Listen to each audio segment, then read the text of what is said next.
Un día más, con la gracia del Señor, proseguimos el comentario del Catecismo de nuestra Madre, la Iglesia. Y buenos días, ¿con quién hablamos? Buenos días, padre. Eduardo de Cádiz. Adelante, Eduardo.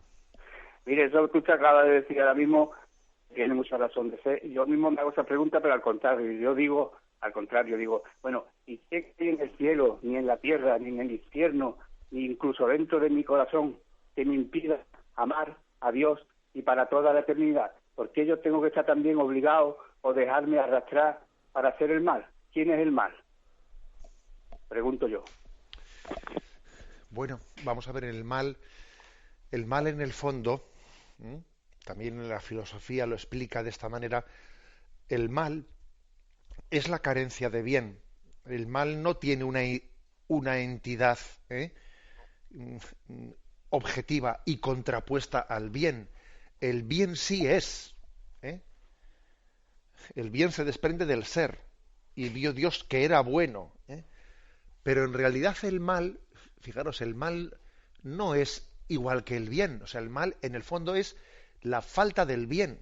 ¿m? Es como, es como cuando uno ve una pared y dice, a ver, ¿qué es en una pared? ¿Qué es un agujero? Un agujero es la falta de ladrillo, o sea, no es nada en sí misma.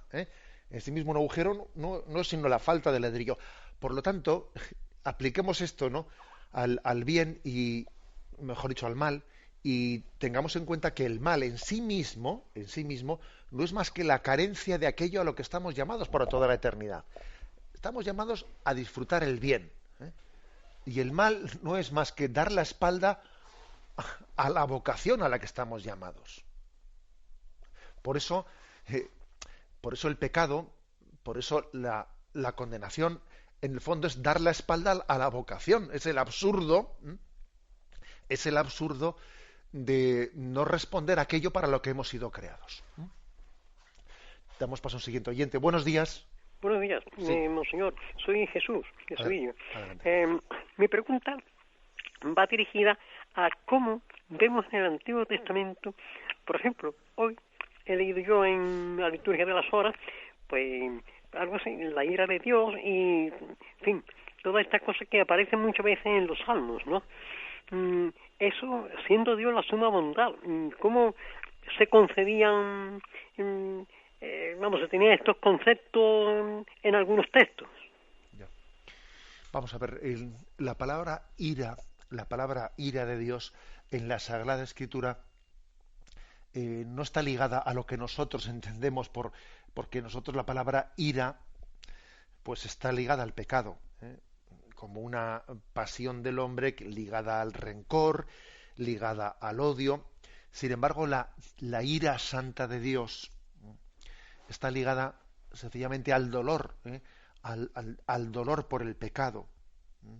Es como la reacción del fuego, el fuego y el agua, o sea que son contrapuestas una frente a la otra. Es decir, Dios no es indolente. A Dios no le es lo mismo el bien que el mal. Así hay que entender la expresión la santa ira. Lo que pasa es que, claro, la expresión santa ira, que nosotros la utilicemos, es peligrosa, porque claro, entonces yo lleno de la santa ira, uy, qué peligro, pues porque si lo que Jesucristo hizo, por ejemplo, lleno de la santa ira, impulsado por ella, pues expulsando a los mercaderes del templo. Bueno, pues si lo hiciésemos nosotros, a ver si me explico, es bastante más fácil que, aunque teóricamente digamos que lo hacemos por santa ira, se mezclase en esa acción otro tipo de motivos no tan santos. Quiero decir que para dejarse mover de la santa ira, que es lo mismo que el celo por la gloria de Dios, pues es que hay que ser Jesucristo y hay que ser santo. Por eso sí se puede aplicar a él ese término y es mucho más delicado poderlo nosotros apropiarnos de ese término porque lo solemos mezclar con otros conceptos menos santos. Damos paso a un siguiente oyente. Buenos días. Buenos días. Adelante, sí. Me llamo Mercedes. Mire, yo he oído a varios sacerdotes, a dos por lo menos, decir que el demonio no puede entrar en el pensamiento Y bueno, yo por circunstancias pues paso bastante tiempo sola, de acá para allá, pero sola. Y yo sí noto pues la tentación, y eso yo pienso que viene del demonio en mi pensamiento, ¿no? Pues el maldecir o el quejarme o, en fin, no sé. Y yo quería preguntarle esto. Gracias. Bien, bueno, pues lo que pregunta la oyente es un tema que algunos autores espirituales, Santo Tomás de Aquino, etcétera, también, pues plantean, ¿no?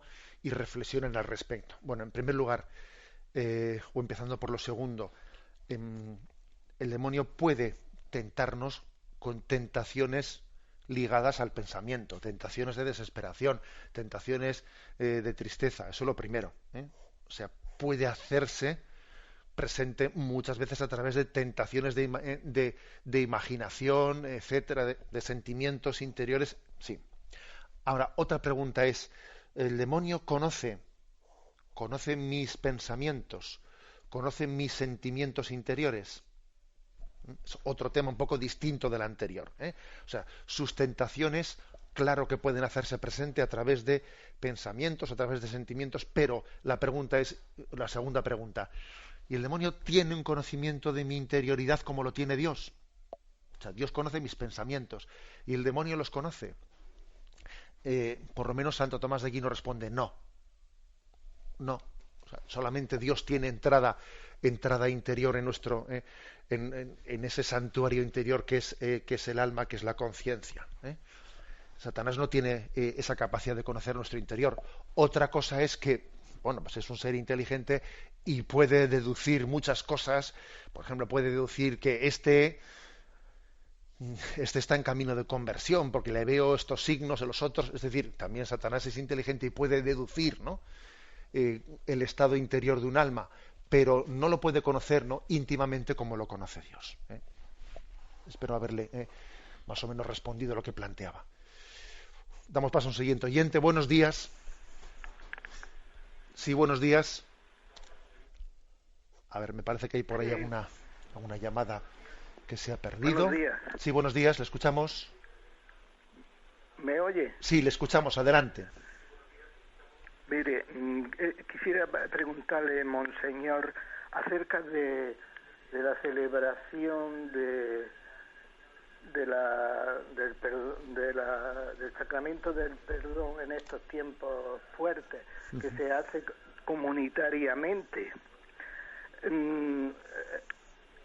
Antes de recibir la absolución, hay que confesarse personalmente, ¿no? Confesar los pecados y luego recibir la absolución.